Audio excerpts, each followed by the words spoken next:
In this video, I'll show you how to put math expressions in Canva. This video is only for educational purposes only, so make sure you watch what I'm going to show you in this video.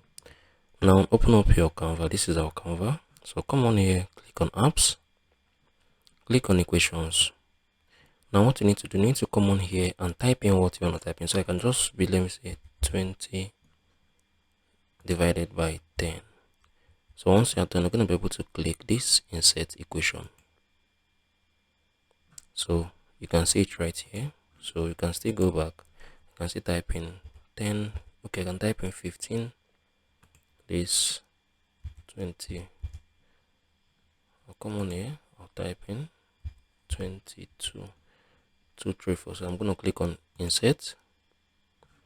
So you can see it. So I'll still do it again. So I can come on. I can type in 156. So I'll type in 3. Type in 3. Click on insert. So I'm gonna do the last one. So I'm gonna come in here. I'm gonna type in, let me say 100% times 23. This. Click on update. So this is how you can basically do this. If you found this video helpful, share your thoughts below in the comment section. Thank you for watching. I'll see you in the next video.